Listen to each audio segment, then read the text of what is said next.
Okay, here you go. Tatum, there's your paper. Okay, let me make a couple of comments about papers. Are we with me?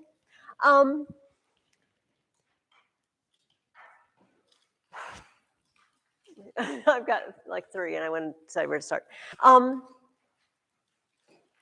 Read through my comments.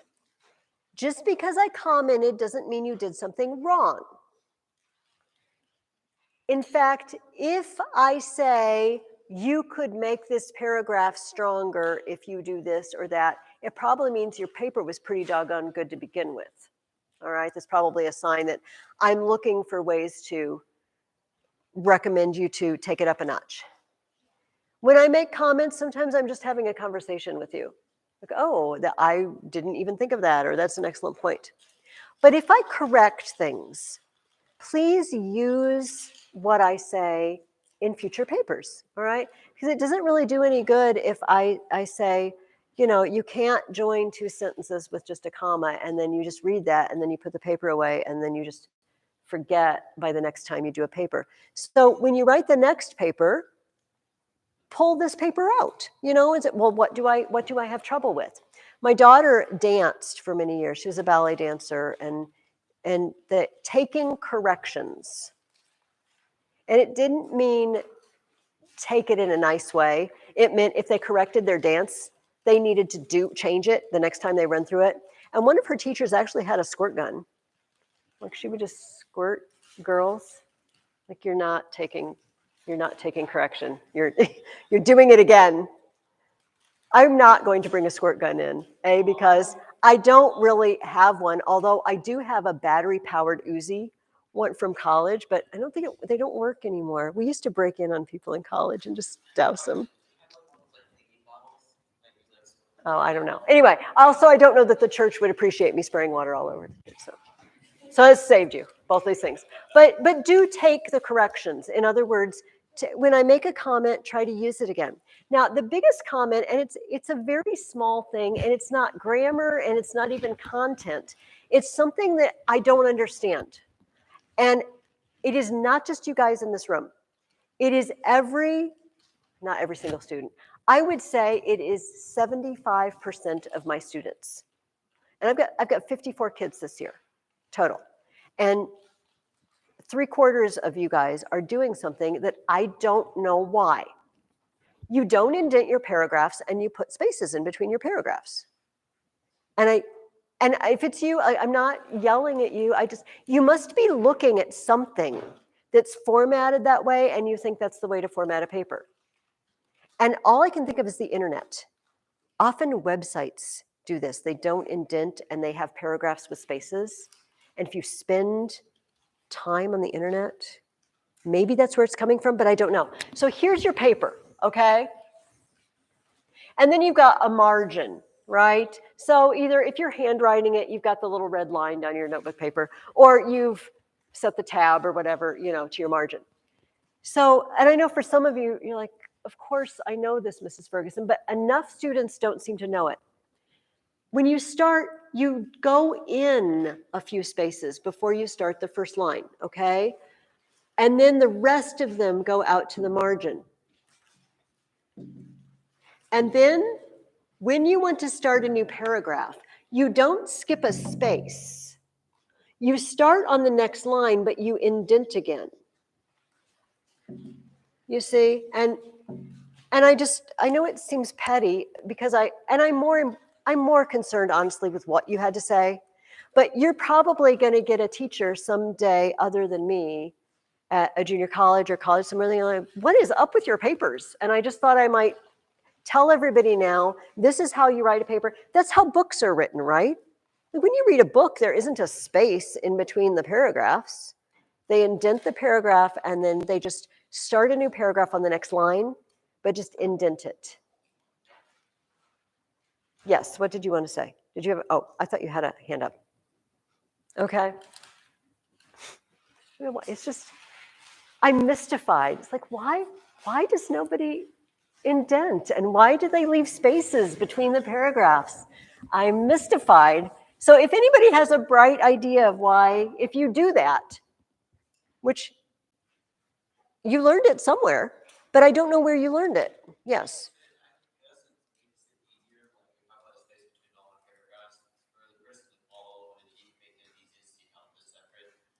Except that's what the indenting does.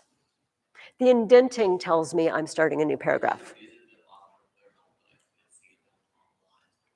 Well, try to get used to putting them together, just because somebody in your future is probably going to say, "What's up with your spaces, Alex? Stop it." But I'll say it nicely, but maybe they'll say it meanly. I don't know. And so I sometimes these spaces because for people to write in between words, and sometimes my mom's just like, "I just remember Claire is at the computer." And so she's like, I have a little space I can mark out what. Okay, and that's okay. And then I can give it to them and do it. Okay, and that's true. You know, it does help me as an editor to have space in between, honestly. But it's not the right form that if you take a class somewhere else, they might want you to do it in. So I just thought I would put it out there. But yeah, trying to picture where things are written like that, and I don't know. So everybody, I asked you to do an outline this week. And we are discussing whether monarchy or republicanism is really the way to go. And Livy has some interesting things to say about republicanism at the very beginning of book 2 that we're going to talk about here in a little bit. Also, I hope that you noticed that making Rome a republic did not mean everything was sunshine, rainbows, and lollipops here on out.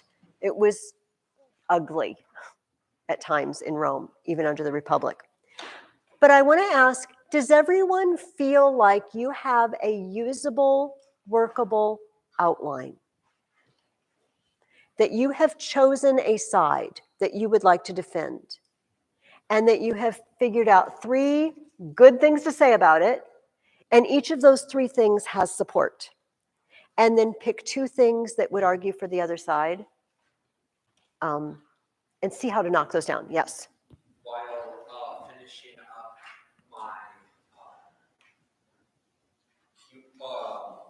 my ending chart, and then going into the outline, I found that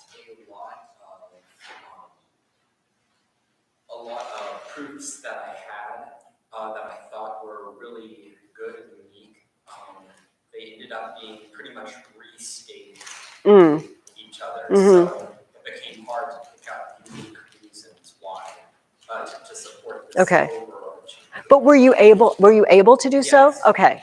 Yeah, because and I did not leave when we do work together, I don't expect that we have exhausted the topic. You know, that you're still going to have to do some work at home. But hopefully when we do it together, it gets your, the circuits firing in your brain and okay, this is how to approach it. And just let one question lead me to another question, lead me to another question, and write it all down. Then you can sort through it. We are not meeting next week here on Wednesday. We have a 2-week break. So you have 2 more weeks to write this paper instead of just 1. But while we're on break, all your parents have my email. If you just get stuck, you're not sure what to do. And honestly, the papers that you just gave me, it's like everybody knows how this works. Everybody's got the format down. All right, so good. So if I wrote on your paper something like, "Oh, it would be strong. This would be a stronger argument if you used an example from the book." Well, there is no book this time, unless you want to quote Livy on republicanism or monarchy. Not every advice works for every paper.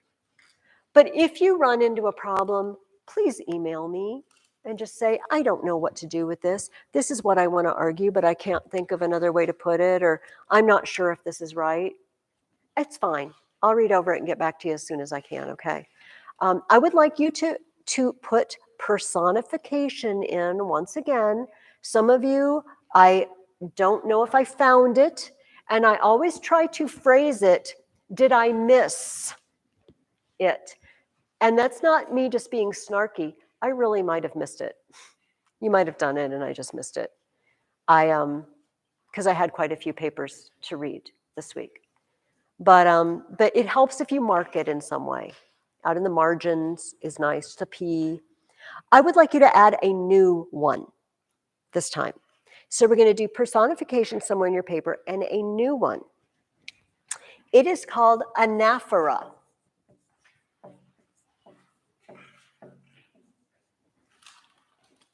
And it is the repetition of a beginning word or phrase. I'm going to get out of the way so that people can see that.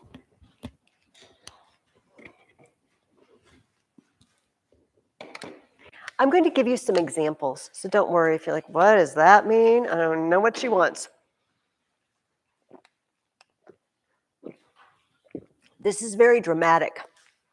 I told some of you, I tried to pick things we didn't do last year, so you get a new crop, a new fun crop. Anaphora, let me give you some examples. It is exactly what it says, repeating the first word or the first phrase several times. I like to say 3 times, because 2 times just sounds like an accident, but you could do it 4. Some of the ones I'm about to read to you did it more than 4. First example, some of you read this book with me, I believe. No, maybe that was just my Tuesday, Thursday. It was the best of times. It was the worst of times. It was the age of wisdom. It was the age of foolishness. Book. Tale of Two Cities by Charles Dickens. This is the first line. And it actually, his anaphora goes on for an entire paragraph. It was this, it was that, it was it was a. Every sentence starts with it was. That's anaphora. Listen to Winston Churchill now, and a speech rousing the British during World War II. We shall fight on the beaches. We shall fight on the landing grounds. We shall fight in the fields and in the streets. We shall fight in the hills. We shall never surrender. We shall, and for some of that, we shall fight, we shall fight, we shall fight. Psalm 29. Bring to the Lord, O you sons of God. Bring to the Lord the sons of rams. Bring to the Lord glory and honor. Anaphora. It sounds a little quirky when you do it. I wrote my paper with diligence. I wrote with confidence. I wrote sometimes with tears, but finally with success. All right. And so it doesn't have to sound, I hope there are no tears, by the way. It doesn't have to sound goofy, but it's very dramatic, and it also draws attention to itself. This would be like advanced anaphora, would be doing it at a moment in your paper that you really want to draw attention to. Like Winston Churchill, we shall fight, we shall fight, we shall fight. He's rousing them, right? So, but if you do it at all, that's good enough for me. Okay, you don't have to, oh, I wonder where in my paper would be the most dramatic. No, you don't have to think that. Just put it somewhere in there. All right? Yes, Kyle. So where should this go? Does it matter where it is? It does not matter. Charles Dickens used it to catch attention right at the beginning of his book, Tale of Two Cities. And antithesis along with it. It was the best of times. It was the worst of times. And he lists them. Give it a shot. Yes. Should we give a background for what it is? It would, yeah, excellent question, Kyle. So your backstory in your introduction doesn't really have a story to tell, does it? I don't expect you to tell the story of every monarchy and every republic ever instituted by mankind. Please don't, by the way. But defining what they are would be a good backstory. What do we mean by monarchy? What do we mean by republic? And that is that's a sufficient backstory. And you could give a couple of examples if you wanted to. A monarchy, for example, like blah and blah, is this. A republic, as we see in here and there, is this. Good question, Kyle. Any other questions? So you have 2 weeks. And before I forget, because time always escapes from me very rapidly with you guys, so this is the old story. Some of you know this. So you guys take a break next week, but the rest of my students take a break after 8 weeks. So we're off. So, and my students are reading double during their break. So you guys are going to read double, but you're going to read a different double. So I want you to read Livy books 3 and 4. Now, in your reading guide, I made this reading guide for my students. So book 3 is on week 7, and then you have to flip to week 8 for book 4. And week 8 has book 4 and book 5, because that's what my other students are reading during their break. Does that make sense to everybody? So just read books 3 and book 4. The questions are labeled book 3, book 4. It's just you're going to have to pop to the next week, okay? And then we'll discuss both those books when you get back. Hopefully I wrote it right on the email I've already sent to your parents. Our art of the week is a sarcophagus, a pottery, a terracotta sarcophagus with this, I don't know, frankly, kind of creepy guy. Looks like a centaur.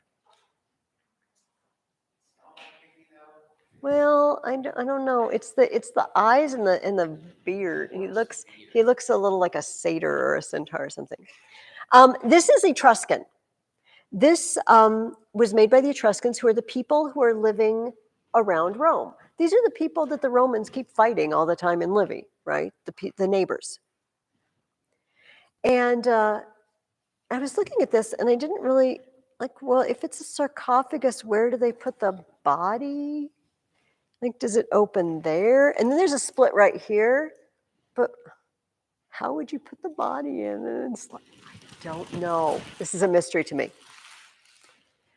These happy people, happy before they were in a sarcophagus, are at a dinner party, lounging on the couch that one lounges on, and probably would have had a table here in front of them, and they're eating. Great. Who cares? Here's why we care. Because wives didn't get to come to dinner parties in Greece and Rome. Wives stayed home. I hate to say this, but girlfriends came to dinner parties, and not the most reputable sorts of girlfriends either. Sort of girlfriends you can hire for the evening, sort of girlfriend. Okay, but not your wife. But Etruscans had a different standard. And Etruscan women were known for being audacious, daring, bold. And you know what? We already met one of these audacious Etruscan women, Tullia, whose husband threw her dad, who was the king, Servius Tullius, down the Senate steps, and then she ran over him with her chariot. Servius Tullius was Etruscan. He was a little slave boy. He's the boy whose head lit up on fire, when he was a kid. And his daughter, too, because that happens so frequently.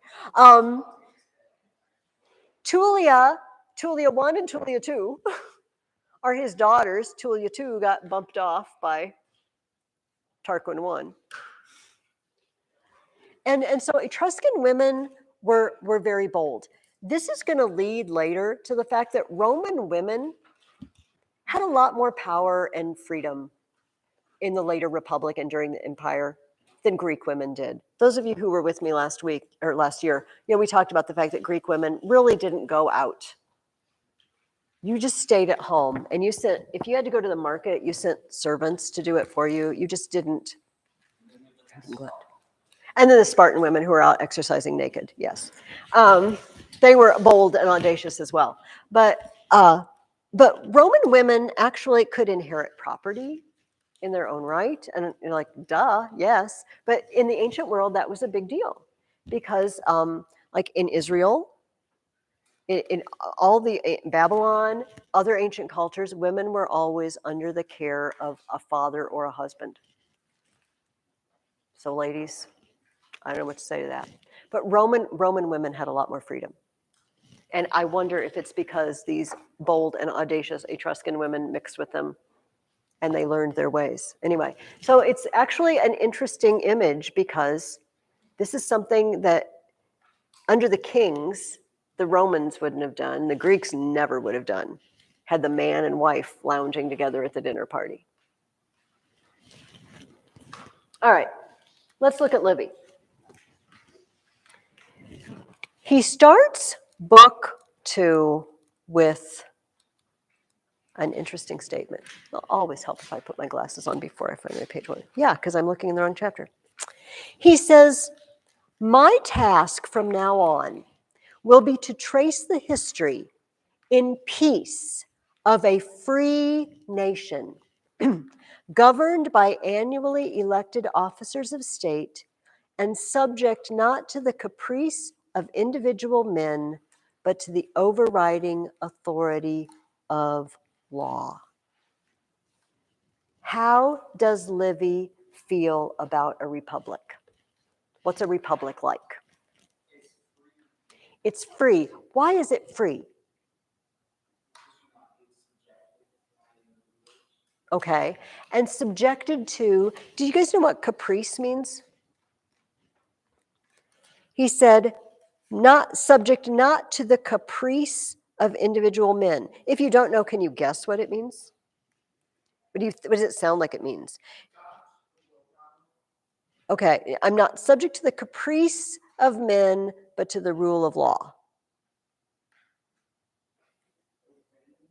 I like it, the whims. All right, just a king's, I don't know. I got up this morning and I just thought this was a good idea. I'm going to do it. Now y'all have to do it. That's caprice. I just decided that this is the way it's going to be. And Livy says, we don't have that anymore when we get rid of kings. We have law. Law doesn't have whims. The law is just the law.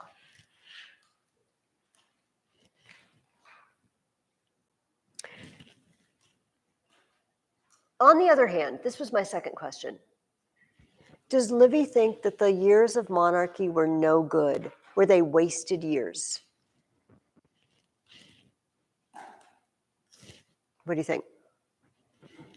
He said, he definitely said that monarchy made this kingdom. That's true. I'm not going to downplay that in any way.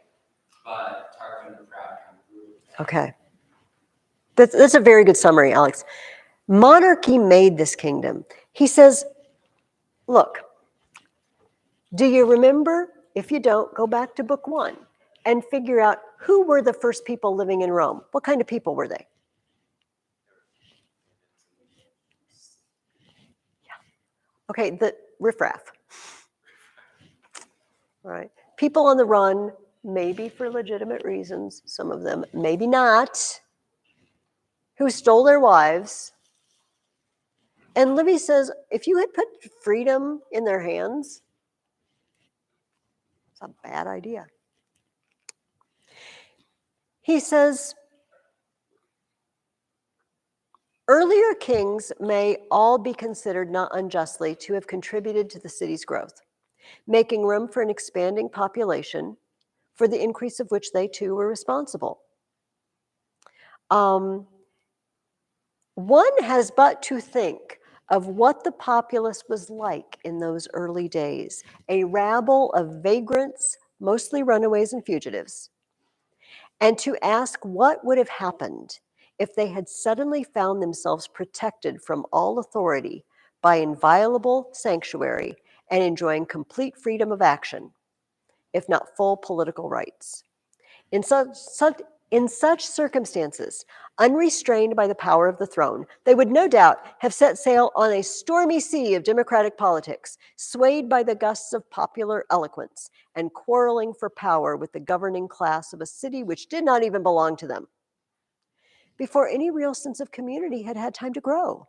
That sense, the only true patriotism, comes slowly and springs from the heart. It is founded upon respect for the family and love of soil. Premature liberty of this kind would have been a disaster. We should have been torn to pieces by petty squabbles before we ever reached political maturity, which as things were was made possible by the long, quiet years under monarchical government. This is something I don't know if we talked about last week. Is it possible that sometimes that maybe there's not one kind of government that is the best, but different governments suit different situations and different time periods in a people's or a country's existence? We could say, well, America started out as a republic, but America had a long tradition of being ruled by a parliamentary government, and they had self-rule to a large extent in the colonies. They knew how to use it, and the early Romans didn't. That makes your papers kind of harder, doesn't it? If there's no one, you can't say, yay, Rod, this is always the government we should go for. Because maybe it depends on circumstances. Those of you who several years ago, so I see Lauren and Karsten, Hannah, no, it was a junior high year, we read the Federalist Papers and the Anti-Federalist Papers. Do you remember? And they were talking about that. Well, can we have a republic here? Because it's such a big country. What kinds of countries, what size country is suited for that? So these are things to think about. Also, Rome is tiny right now in your book. Oh, and by the way, did you all notice that at the tops of your pages, there are years? Did everyone see? I think, hopefully yours does. Okay, so it tells you what year we're in at the top of the page. And if you keep in mind that 753 BC is the founding of Rome date, it kind of tells you how long they've been around. But Rome is just Rome at this point. And of course, they're absorbing neighbors. You know, they conquer them and they resettle them, and Rome keeps growing. But this republic is over a small area. When they start taking over the world, their government also ends up changing again. And I wonder if it's an accident or if it had to. Anyway, just something to think about. But Livy seems to think that once upon a time, having a king was really good for us. But we outgrew it. Those of you who read Plato with me last year may also remember this is sort of the opposite, isn't it? Monarchy degenerates into other forms of government sort of by an inexorable law. They always degenerate. And Livy's like, no, just you change, you grow, you mature, you need different rulership. The first step towards political liberty in Rome consisted in the fact that the consuls were annually elected magistrates, in the limitation, that is, not of their powers, but of their period of office. Because you might say, great, Livy, you now have 2 consuls. How is that better than a king? Now you got 2 kings, because they had all the authority. But he said, here's how it's better. They only have it for a year. And then they're gone. How much damage can they do in a year? Our founding fathers thought a year was a little short. I feel like that's true. To have a new president every year. Can you imagine a new president every year? You don't really have time to get anything started, do you? You know, it takes time to get new policies rolling and to really give it time to see if it's working, if what their plans are working. So they chose 4 years. But he said, it's not that I limited their power, I limited how long they get it. That's the step forward. Our presidents are not like these consuls or like kings. Our presidents are very limited in power. These consuls weren't. They could have people executed. They had monarchical powers, but only for a year. I know, I like that face. But here's the thing, and I'm jumping ahead, we'll come back to this. Later on, they started this office called tribune that I asked you about, and we'll talk about that in a minute. Here's the thing. If the consuls break the law, if they are immoral, bad consuls, as soon as they're done, well, they can't be impeached, but they can be arrested as soon as their year is up. So the whole time I'm consul, that whole year, I'm thinking, oh, clock's a ticking on my consulship. If I screw this up, if I abuse people, if I abuse my authority, they will come after me the minute I'm not consul anymore. Does that make sense? And so it restrained them a little bit. If you're king, right? I mean, until somebody kills you or you die, till your daughter runs over you in her car, you're king. So the first the first consuls were Brutus, our friend Brutus, and I want to read something about Brutus. His first act was to make the people, while the taste of liberty was still fresh upon their tongues, swear a solemn oath never to allow any man to be king in Rome. The first Brutus says, we will have no kings in Rome. Now, some of you read the play with me, Julius Caesar. But when we get to Julius Caesar, remember what this Brutus said. Brutus says, we will have no kings in Rome ever. Unfortunately, for his friend and colleague, Collatinus, whose wife Lucretia was raped and committed suicide and started the whole ball rolling to let's get rid of the kings. He's a member of the Tarquin family. He's Tarquinius Collatinus.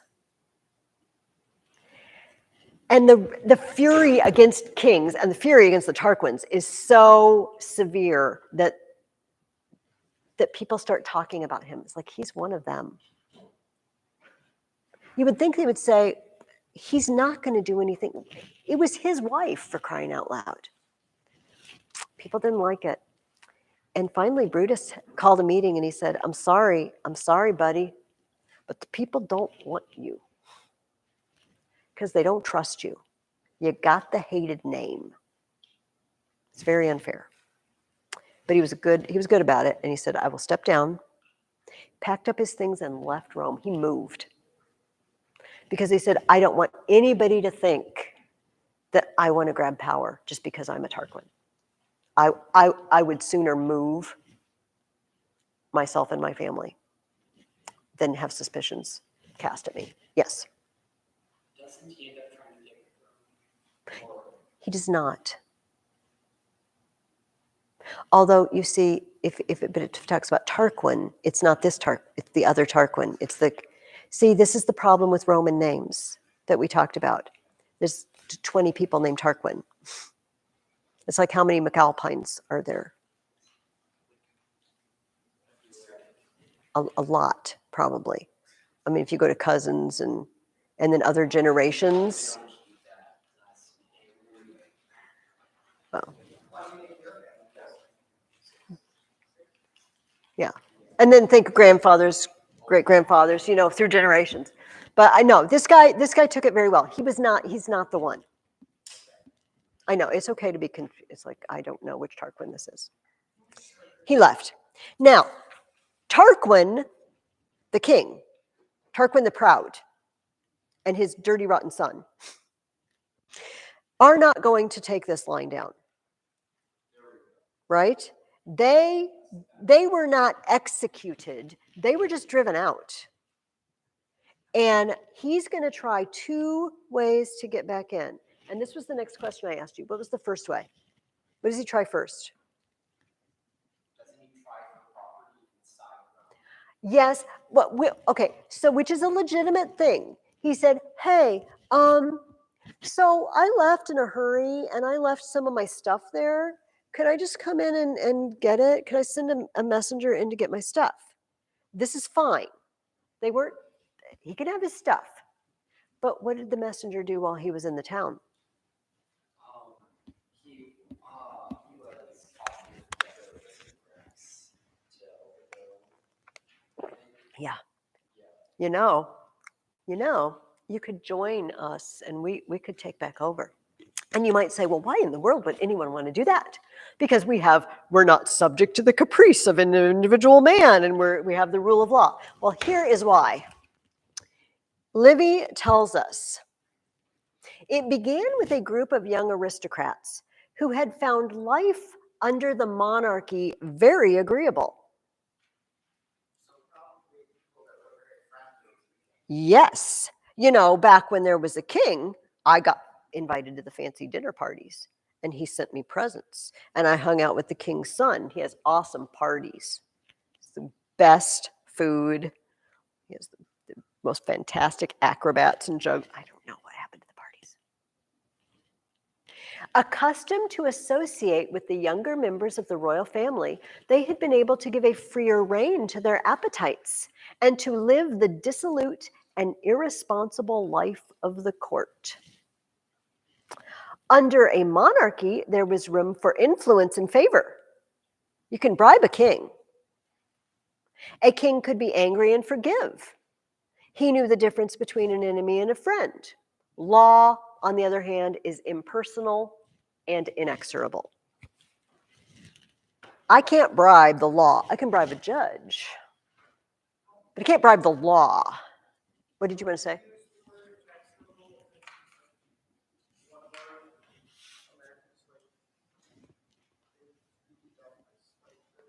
Inexorable? I don't know. Possibly. It's a good word. Inexorable. Never relenting, always there, never giving up. You know what it reminds me of when I read this? Do you remember the story in the Old Testament? So King Solomon died, and he had a son named Rehoboam. And Rehoboam was just like these young aristocrats. Apparently, he grew up, Solomon was abundantly wealthy. 700 wives and 300 concubines. They say that polygamy is its own punishment. You have all these women fighting all the time. Women fight sometimes, just FYI. No, it was not. No, that was not an Old Testament. Many, like Abraham and Jacob, had 4 wives. Anyway, back to Rehoboam. Rehoboam had grown up in the court. And when the people of Judah came to him to renew their covenant with the king, they said, your dad was hard on us. Just like Samuel said would happen if you asked for a king. He taxed us.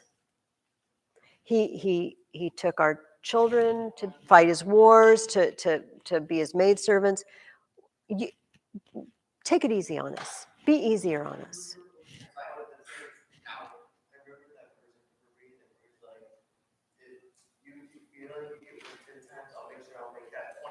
Yes. He said, so here's what he said before he answered them. He did 2 things. He went to his dad's counselors, Solomon's the old men. And he said, how should I answer them? And they said, look, you know what? If you give them this, if you cut them some slack, they will love you. They will be devoted to you. It's good policy. And then he said, okay, well, let me go ask my buddies, my young friends that I party with. Let's see what they have to say. And they said, oh, sock it to them. Just, you're king, man. Use it. They said, oh, I like that. I like that advice. So he went and he said, my dad and me will be like comparing your pinky finger and a thigh. If my dad was like the pinky finger, I'm like the thigh. That's how much harder I'm going to be on you. And at this point, the people of Judah said, well, the people of Israel, sorry, the northern tribes said, done. And this is the beginning when now there are 2 kingdoms. There's Israel in the north and Judah in the south. It's the same thing. The young aristocrats say, your king, use it for all you're worth, because there are perks when you're in with the royal family. So this crew listened. And it says Tarquin's envoys began secret negotiations with them. One of these young aristocrats was who? Do you remember? No, he's a king. He's the king of Clusium. And it, no, it's a kid. It's a person. It's a person. I will give you a hint. It led to the new consul Brutus making a very difficult decision. Who was one of the conspirators? His son. Brutus's son. Went over to the other side. That's not good. It's treason. It's treason. And treason is punishable by death. Almost always everywhere, because you can't have traitors running around because they'll do it again. And so they mention the term, I highlighted, but I'm not going to look it up. No, sorry, no. The consuls and the kings had this too. They had borrowed an Etruscan custom. The ruler had servants, officers that walked before them, lictors, all right? And they carried something that they call the fasces. I'm sure you probably say fasces or something like that in English, but fasces would be classical pronunciation Latin. And what it was, is it's a bunch of rods tied together, and then in the rods there are two axes. That's my very bad drawing. Actually, that's pretty good for me. Okay, the fasces. And it's code for, I can either have you flogged with rods or have your head chopped off. I have that power. And so, the king is coming or the consul is coming and the lictor is holding the fasces, all right?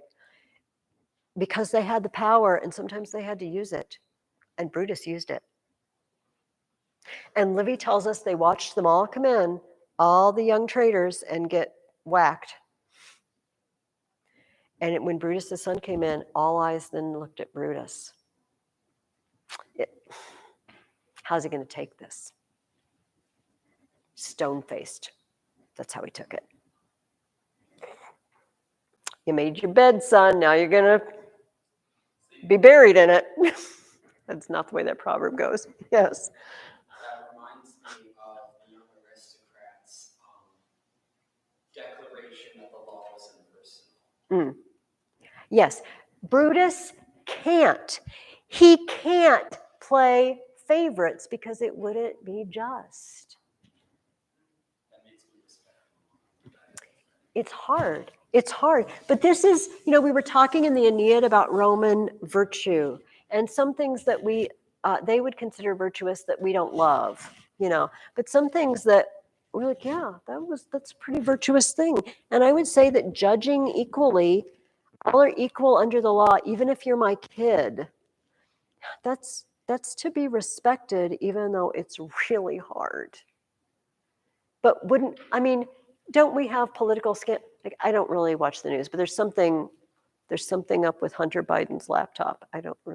He's got something suspicious on it. Anyway, no matter what's going on with that, there's suspicion that someone in power is covering for a family member.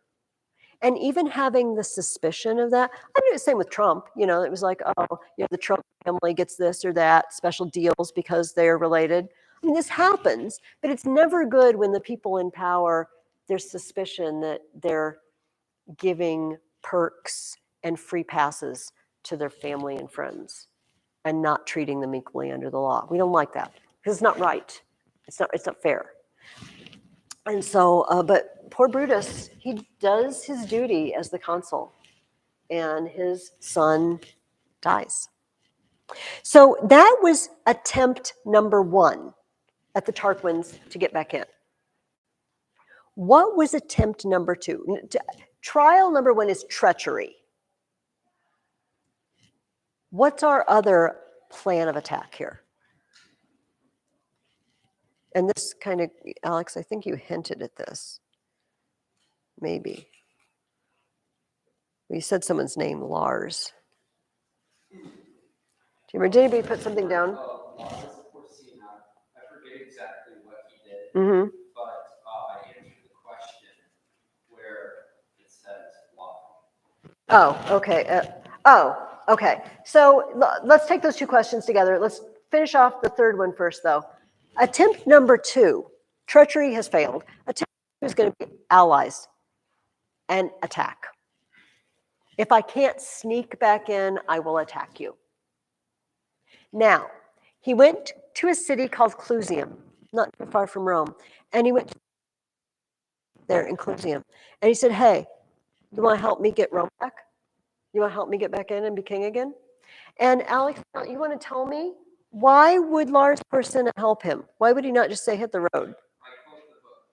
He thought that his security would increase under monarchy. Okay, why? We didn't write that part down, did we? No, that's not. I'm not criticizing you. Can I read the part before? And I totally agree with what you said. The expulsion of kings, they urged, once it had begun, might well become common practice.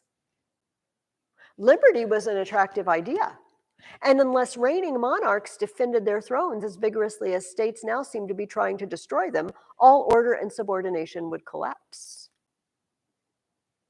Monarchy, the noblest thing in heaven or on earth, was nearing its end. In other words, when one city throws out their kings, what do other cities want to do? Throw out their kings. Well, they did it. They're happy now. They get to rule themselves. Let's do it. Let's throw out our king. Lars Porsena is the king. He doesn't like this trend. I don't want this to become fashionable to throw out your kings. We need to teach them what happens when you throw out their king. So Lars Porsena says, yeah, you're on. Marches his army. There's one bridge across the Tiber River to get into Rome. What did Horatius Cocles do at the bridge? Oh, I know, yes. How many hundreds? Oh, thousands probably. Yes, one bridge into Rome. And Horatius says, we're going to have to knock it down. To give you time, I'm going to go to the other side of the bridge and fight as many guys as I can for as long as I can. Now, 2 guys said, oh, I'm ashamed not to help him. I better go help him. So 2 guys helped him for some of the time. And finally, he told the other 2 guys, look, the bridge is about to go. Skedaddle. Get across the bridge. Skedaddle, this is a Latin word. Get over on the other side, and I'll do this.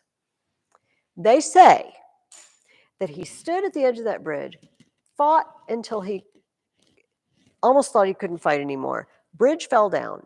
He turns around and jumps into the river, fully armed, swims to the other side while they're shooting arrows at him.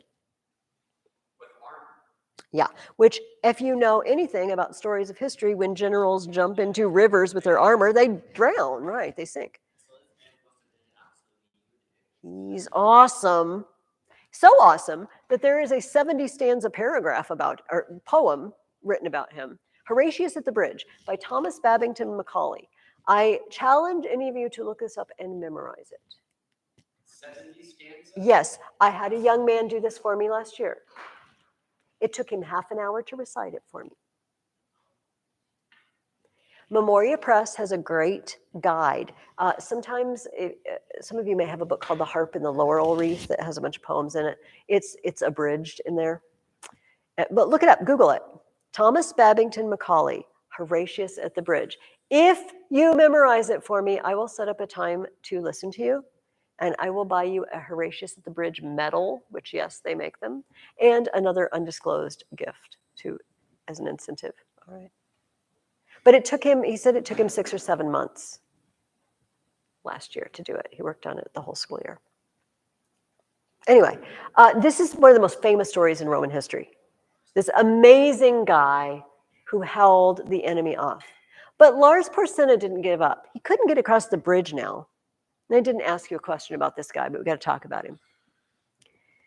This guy named Mucius, and he said, I need to take this guy out. I need to do something spectacular. Can I tell the story? Do it. I can take a drink while you tell the story.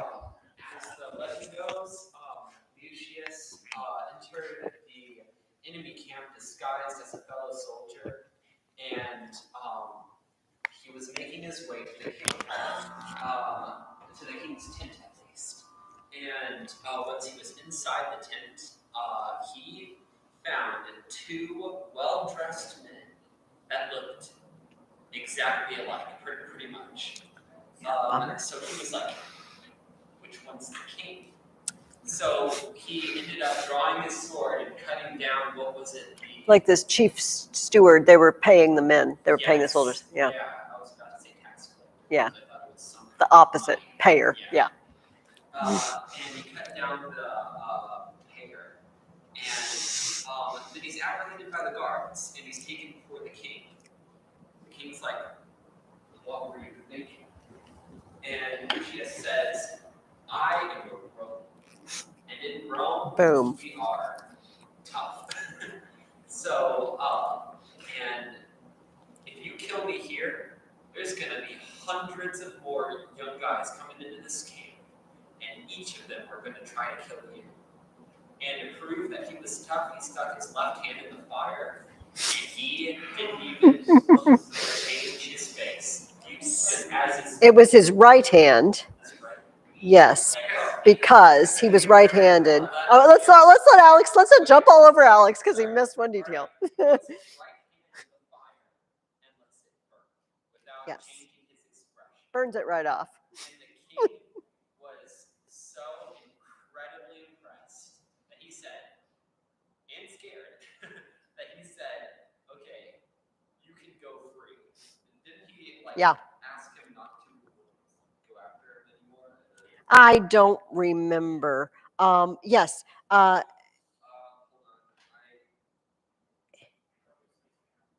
Yeah. Okay. Paragraph 213. In mine it's page 119, but 213, the page that says 213 on it, 506 BC. Yes, go free. You have dared to be a worse enemy to yourself than to me. I should bless your courage if it lay with my country to dispose of it. But as that cannot be, as an honorable enemy, grant you pardon, life, and liberty. That's all we have that he said to him. He gets a nickname. He gets a cognomen. He's now Mucius Scaevola, the left-handed. Because that's why we all jumped on you, because he gets the left hand, because he burned off his right hand. Oh, yes. No, he's left-handed now because he has no choice. Now, Mucius had given Lars Porsena a bit of information that I don't think was true. It says, Livy tells us when he decided to sneak into the enemy camp, it was just his own idea. But he gets there and he tells Lars Porsena, just like Alex said, there's a bunch of us. We have a whole pact. We're just going to come one after another and I'll try to kill you. I don't think there were more. I think this was a bluff because Livy didn't say anything about it before, but it's a bluff that paid off because Lars, if you thought 50 guys were going to come one at a time to kill you, you'd never sleep again. You'd be afraid to, you'd stand with your back against a wall all the time, terrified. And Lars Porsena's, I can't live like that. I'm making peace. Sorry, Tarquin. Good luck with the whole king thing, but I'm out. When they start having bands of assassins after me, I am out.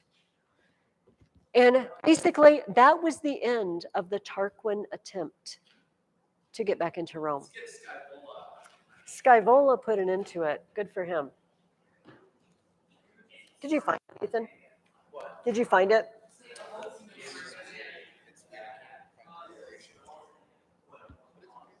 See, just a second. Ethan and I are conferring on the side. 213. 213? See 221? Yeah, I know. Oh, okay. 213 is like Horatius. Horatius. That's okay. Horatius. Okay. My bad. Mucius's heroism. Horatius. Horatius. Okay. I am a Roman. Okay. Oh, is that right? Yes. Okay, let me I'm wrong. Oh, no, no, no. Oh, Mucius, yes. Yes, see how Cheatman Yes. thrust his right hand into the fire. There you go. There you go. Okay. All right, let's move on. I didn't ask you a question about this, but I want to make a comment. Are we with me, gentlemen? A comment about Livy. Livy is a historian. And, you know, we have standards for historians nowadays. You know, you expect them to use good sources, and you expect them to thoroughly compare sources, and you expect them not to tell you things that aren't confirmable. You know, we don't expect our historians to tell us rumors in general. Now, those of you who read Herodotus with me, no such standards whatsoever. I will tell you every rumor I ever heard. And he did, which is why his book is so long. But Livy is different than Herodotus. Listen to what he says. He's trying to list the consuls by year. And he says, I do not know. The order of magistrates varies so much in different records that there is much confusion about dates during this period, and it is not possible to be certain which consuls followed which or what was done in each particular year. One cannot hope for accuracy when dealing with a past so remote and with authorities so antiquated. I love Livy. He puts it right out there, like, I don't know. I'm not going to pretend I know. I'm not going to lie to you. I looked up in the city records and I don't know. He's also not helped by the fact that in 396 BC, Rome was burnt by the Gauls, who burnt a lot of their early records. He just didn't know. But he's not afraid to say, I don't know. Now, I feel like Thucydides last year, he, would say, but Herodotus, he would just speculate, which has its own charm. But Livy's not a speculator. Like, well, I don't know. I'll tell you what I've heard, and this is what it says, but I can't be sure. So Rome, if you didn't notice in Book 2, continues to fight with all their neighbors repeatedly. Repeatedly or never-endingly. I don't know which one to use, because they're always fighting someone. But it is not their only problem. On the top of page 18, I asked you, what other threat to peace did early Rome face? Yes. Civil discord, dissension inside Rome. So here's the deal. In the Roman army, there was no Roman army, right, at this time. They just gather all the people like they did in Greece and said, we're going to war, everybody sign up. If you're eligible, come, it's time to sign up. And they would do that, but while they were gone, who's working their farms for them? Nobody. What happens when the enemy comes close to Rome and burns down their farm and their homestead? No, nobody's there to defend it. And then he comes home and they say, great, thanks, time to pay your taxes. I've been fighting. I've lost all my stuff. What? Well, I don't know. Sorry about that. Time for your taxes. So you borrow the money, maybe, but now you're in debt. And your your creditor is mean. He charges incredible interest rates. So this is what was going on. Every time they went to one of these wars, think about it. All these guys are out fighting, and who's taking care of business at home? Nobody. We have wives and families, but it's hard on a wife and kids back at home to do everything with dad gone. And so one day, an old man walks into the forum, the Roman forum. And a crowd comes around him, and he's showing them his scars. He's got scars from battle. While I was on service, he said, during the Sabine War, my crops were ruined by enemy raids. My cottage was burnt. Everything I had was taken, including my cattle. Then, when I was least able to do so, I was expected to pay taxes and fell consequently into debt. Interest on the borrowed money increased my burden. I lost the land which my father and grandfather had owned before me, and then my other possessions. Ruin spread like a disease through all I had, and even my body was not exempt from it, for I was finally seized by my creditor and reduced to slavery. Nay, worse, I was hauled away to prison in the slaughterhouse. I don't know if you could really be executed for debt. I think slaughterhouse might have been an embellishment. Hauled away to prison, yes. Well, you can picture the scene. Everybody's in the forum is like, hey, hey, Joe, Publius, Marcus, come over here. Hear this guy. This guy. What a terrible story he has to tell. Those dirty, rotten senators, those dirty, rotten upper class patricians is what they called them. From pater, father. They're the fathers of the Senate. They're the ruling, the first comers of Rome, those fugitives. See, that you clean up those fugitives after a few generations and they look pretty good, right? They are draining us dry. They use our bodies for their wars. And then they want us to pay when we come. We can't pay. Here's how I paid. Look at my scars. So this starts quite an uproar among the people. There is another problem going on. Rome attacks Christomirium, all right? Let's pick a city, any city. And they conquer it. And they take over all the land. Not just the city, but all the surrounding land. What do they do with the land? Well, they could divide it up and give it to the soldiers who fought for the land. Like here, sorry your farm got burned back home. Here's a new start for you. Here's land for you. They could, when they sack the city, divide the spoils among the soldiers. Or they could just put it in the treasury in Rome and keep it for the patricians and the Senate to deal out whenever they want to use it. And that's what they did. And the common soldier says, where's my peace? I just laid my life on the line for you. Where's my peace? What? Now nobody's going to fight your war, Karsten. So did you notice several times they'd come set up the tables? Okay, everybody, it's time to sign up for the next war. They're like, won't be doing that. Have fun with no soldiers on that war. I'm not joining. This is what started breaking out in Rome. And let me find, just a second. Well, actually, let's move on because this next question actually talks about this. Did anybody write down how Appius and Servilius were different?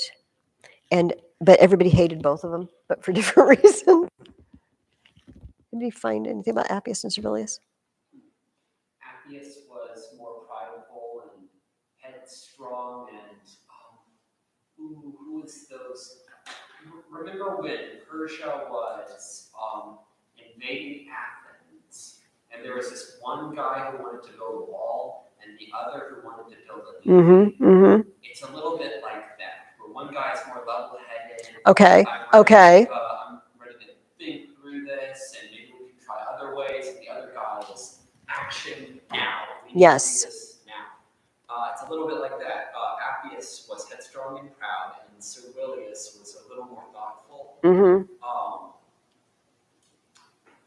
Was a little more thoughtful, and he actually wanted to use persuasion. Yes. Instead of war. He wanted to give the people a little bit of what they wanted. So we have two consuls, Appius and Servilius. What? It says Servilius was in sympathy with the popular cause. All right, you soldiers, I feel your pain. You make a really good point. I'm going to see what I can do about this. I'm going to go to the Senate. I'm going to try to get something done about your problem. Servilius gave substance to this statement by issuing an edict to the effect that it should be illegal, first, to fetter or imprison a Roman citizen and so prevent him from enlisting for service, and secondly, to seize or sell the property of any soldier on active service. You can't stop the enemy from seizing your property, but I can stop your fellow men from seizing your property for debt while you're gone. Well, this did not go over very well with his colleague Appius. Appius, who said, okay, let me set the stage for this quote. The soldiers say, "Thank you, Servilius. We will sign up for your war." They do. They come back. Now they expect action. Feeling that by this rapid succession of successful actions they had done their duty, the Roman commons now looked to the consul Servilius and the Senate to stand by the promises they had made to them. Appius, however, thought otherwise. In his desire to discredit his colleague, no less than by his own natural arrogance, he began to give the harshest possible judgments in the cases which came before him for the recovery of debts. He's going to throw people in prison left and right. He's going to make you pay to the last penny. All the soldiers appealed to Servilius. Servilius was not unaware of the strength of their case, but he was unable wholeheartedly to support them because of the violence of the opposition, both of his colleague Appius and of the governing class of the whole as a whole. Consequently, he temporized, stalled for time, said one thing, but meant another. To make the best of both worlds, succeeded in neither. The commons disliked him and thought him dishonest. The nobles distrusted him as a weak consul trying to curry popular favor. Soon it was obvious he was as much hated as Appius. I hate you because you're mean. Hate you because you made promises and you reneged on them and you're weak and wishy-washy. Hate both of you. In fact, I hate you so much. I'm skipping ahead a little bit. Next time they decide to sign people up, we're just going to go up that mountain there. We're going to go up the hill, and we're just not deceived. Do you remember this story? And they sent a messenger out to talk to these people. And he said, look, I'm just going to tell you a story. Here's my story. Once upon a time, the body decided to get angry at the stomach. The body got so angry with the stomach because the stomach just doesn't do anything. It just sits there. It doesn't ever do anything. And the hands make food and take it to the mouth. It's all for the stomach. And the feet go walking to the grocery store to get food for the stomach. Are you kidding me? Stomach, you just don't do anything. We don't need you anymore. We don't want you. And the story continued that the stomach had to sit down with the rest of the body parts and say, look, that's fine, but you're going to be sorry if you just don't give me anything, if you starve me. No, we won't. We'll be fine. And of course, obviously they're not. If you starve, it gets to the point where the rest of the body will not work at all. And he said, look, guys, I know that the people in charge seem like just lazy bums. You guys go out and do all the fighting, and you don't get any of the rewards, it feels like. But honestly, think about it. Those people that you think do nothing, they're actually keeping law and order. They're keeping our borders safe. They're making the decisions about where to deploy armies that are making us a safe people and have made Rome grow. It's not a bad story. I wonder, now this is Mrs. Ferguson speculating. Take this with a grain, this is just my brain. This book was written maybe 50 years before Paul was taking his missionary journeys and writing his letters to the churches. And you may remember Paul also used the image of a body for the church. He used the same story, didn't he? He said, you know, that the body of Christ is a body, and the hand can't say to the foot, I don't need you, right? The head doesn't say to the pinky, you're worthless. We have different gifts, and God placed them all where he wanted them to be. And the ones that are more spectacular and seem more important shouldn't get all puffed up about it. And the ones that are pinky toes, you know, shouldn't be sad because they have a special job to do. And I wonder, I don't know of any document that says, and Paul sat down, Saul sat down and read Livy, you know, in school. But it would have been a very popular, well-known book at the time. And it's very possible that he was familiar with it. But see, he took it up a notch. You know, this was just a cute fable here. But he said, no, the church really is the body of Christ. It is literally the hands and feet and eyes and ears of Christ. So he took it up a notch. I like to believe that there's a connection there.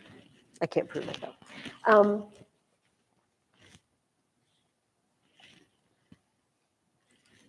So let me see what time. Oh, okay, we have 15 minutes. Appius's view. Actually, this is the Senate's view of affairs is as follows. In their view, if the country had magistrates worthy of the name, there would never have been any question of secret meetings by groups of agitators. The normal assembly would have sufficed. As things were, the country was split into fragments. Instead of the assembly of the people, there were 1,000 dissident and petty groups whispering and putting their heads together on the Esquiline or the Aventine. What was needed, they declared, was not a mere consul, but a man, a real man like Appius Claudius, who will say, you dirty, rotten plebeians, which is what they called the lower. If you weren't a patrician, you were a plebeian. That's how it worked in Rome. Plebeian, by the way, didn't necessarily mean poor. It just meant you weren't an aristocrat. But most of these soldiers were plebeians. We need somebody who will whip these guys into shape.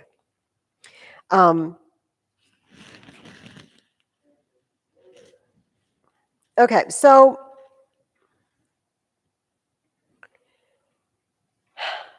they decide, the Senate decides to vote on appeasing the plebeians, and they don't come to any agreement. They won't give up the land. They won't give up their perks.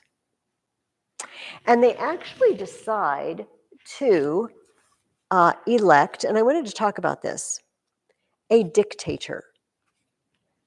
This is going to come up again. I forgot to mention this in yesterday's class. In emergency situations, they had an office called dictator, and we all know what we mean by dictator, although we tend to think of it as being something negative. Dictators aren't usually good people. But in this case, they just need one person in charge to make decisions fast. It was a stopgap emergency measure. Yeah, doesn't America have a system where they can give the president emergency powers? I think so. Or he can make, what do you call it? Like a presidential resolution, not an edict. I read too many old books. What do you call that?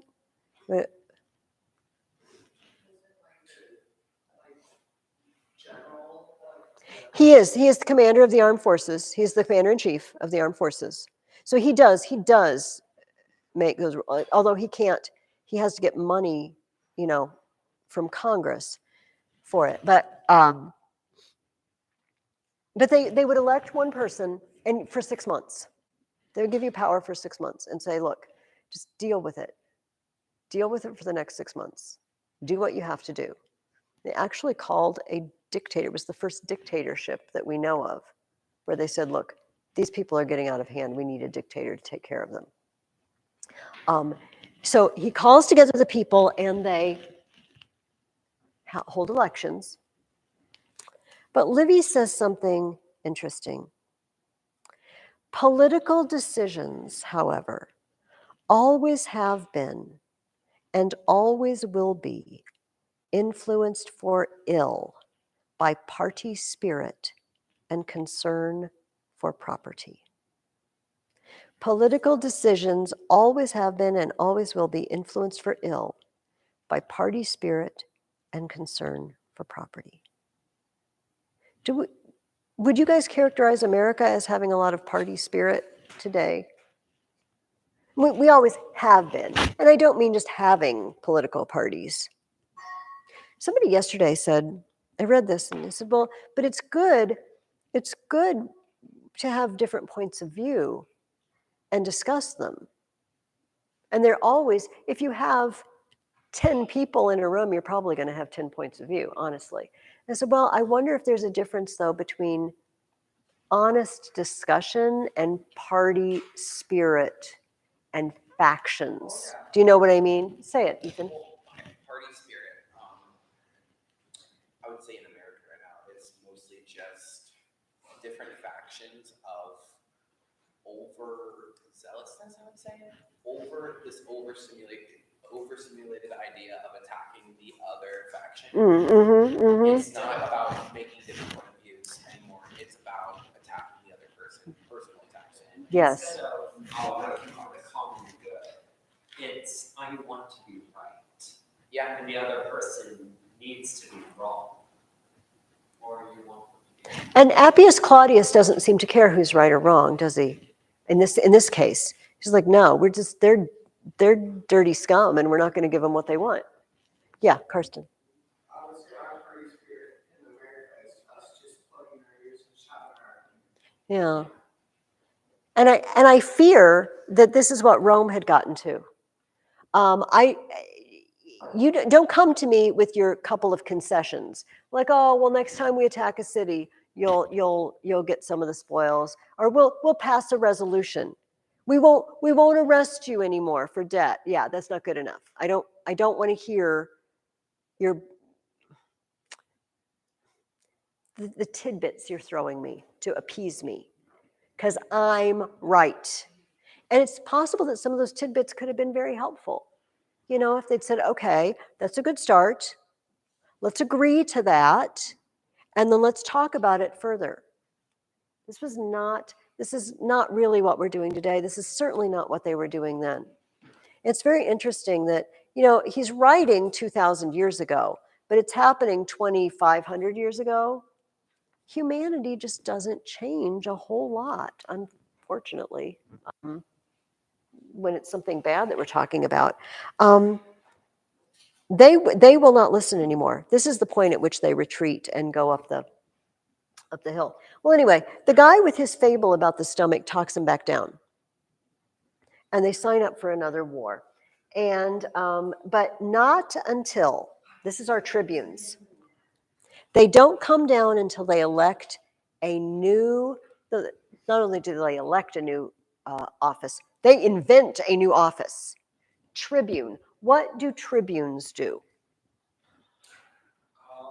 If I understand it correctly, they keep the consuls in check. They do. They represent the plebeians. They represent the common people. So I got my eye on you, consuls. Yeah, yes, except in that case, our state representatives are just telling them what our will is. The tribunes, it's almost like if we sent representatives to Washington to keep an eye on them and make sure they weren't doing anything wrong. And then reporting to us. Yes. Did you want to say something else? I was about to compare it to like the representatives of a worker union. Okay, yes, that's good. That's good. These are the reps of our union. We're the plebeian union. And those tribunes are going to watch you. We are not going to let you pass legislation that's going to oppress. If one tribune says, I don't like it, they have to stop it. Now you can see how this could grease things up really, not grease it up, gum it up is what I want to say, really bad. Tribunes, yes.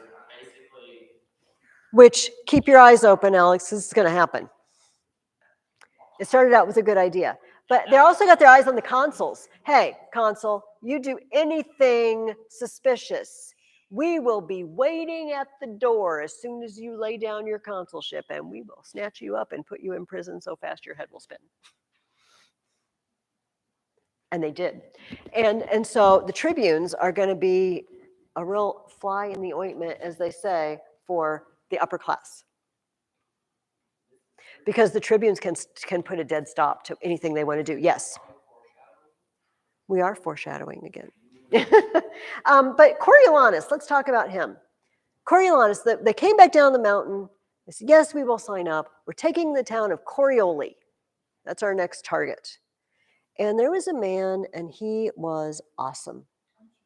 Took the town almost single-handedly, led them into the town behind the enemy's backs, and took the town. Everybody loves him. Name Coriolanus. He gets a nickname too, like Scaevola. He gets a cognomen. All his descendants get to be Coriolanus now. The taker of Corioli. He goes back, and it just so happens that because not all the soldiers were plebeians, some were patricians. Coriolanus is one of the upper class. And he comes back, and it says, many thought that the time had come for repressive measures and recovering privileges, which the commons, by their act of secession, had forced the governing class to surrender. I'm sick of those plebeians and their stupid tribunes. We gave them too much. We got them to go fight in our war, by golly, but we need to snatch some of those rights back. The chief spokesman was Marcus, who was a bitter enemy of the newly instituted power of the tribunes. And it says, let's see. The attitude of Coriolanus seemed to them excessively harsh, while the commons were so infuriated by it that they almost resorted to violence. To them, it seemed that it was a deliberate threat to starve them by withholding the bare necessities of life. Unless Gaius Mucius were permitted to work his brutal work upon them, and the tribunes, their only defense, were sacrificed to satisfy his pride. It says, as he was leaving the Senate house, he would have been assaulted, but for the timely action of the tribunes who issued a summons against him. He left the Senate. You're under arrest. Don't kill him. We're going to arrest him. You're under arrest. Coriolanus failed to appear in court, and the feeling against him finally hardened. He was condemned in his absence and went into exile with the Volscians, bitter as ever and vowing vengeance upon his country. Does anybody remember what he did? What did he do? He went to a nearby tribe. Their name started with a V. He went to Veii, I think. Did he go to Veii? The Volscians. Oh, okay. The Volscians, who really hated the Romans, he went to them. They gave him a warm welcome because they hated Rome. He hates Rome. It's a match made in heaven. They tried to get him on their side. And I forget the rest of the story. He led attack after attack on Romans. He took back Roman property that Romans had conquered. He was a screaming holy terror to the Romans until finally they sent his mom and his wife out. They sent messengers and they said, well, we're sorry. Like, too late for that. That ship sailed. They sent his mom and his wife out. And his mom stood there. And of course, he runs out. Oh, hi, Mom. And she says, I want to know whether I am here as your mom or your prisoner.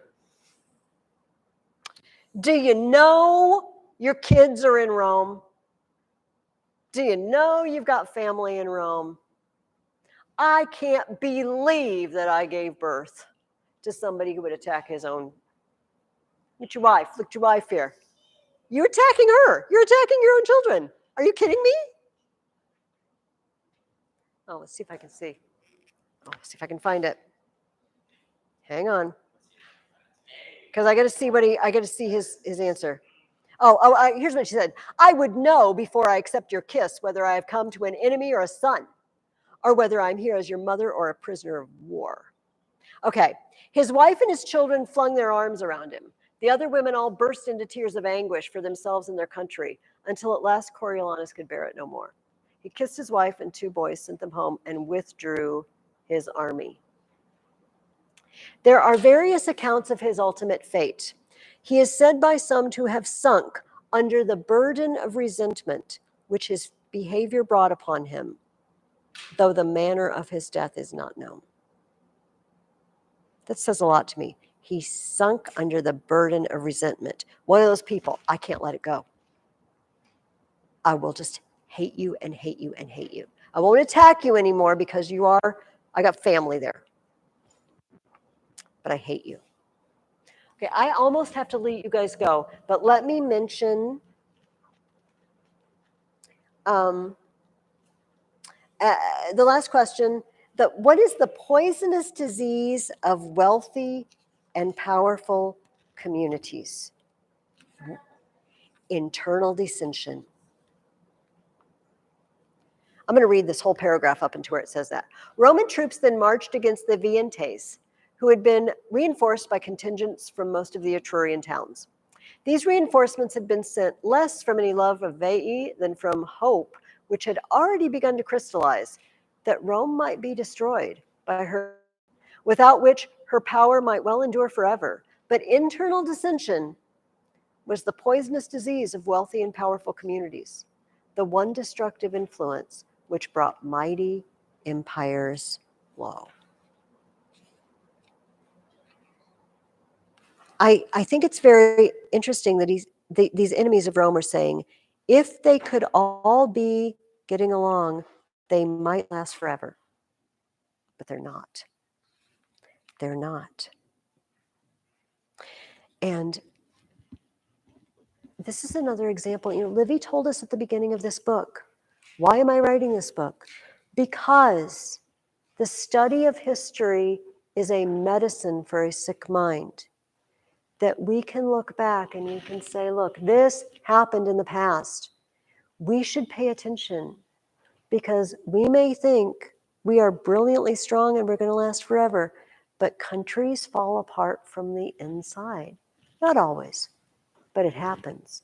And it was almost happening to Rome. Now, we know they're not going to fall apart here.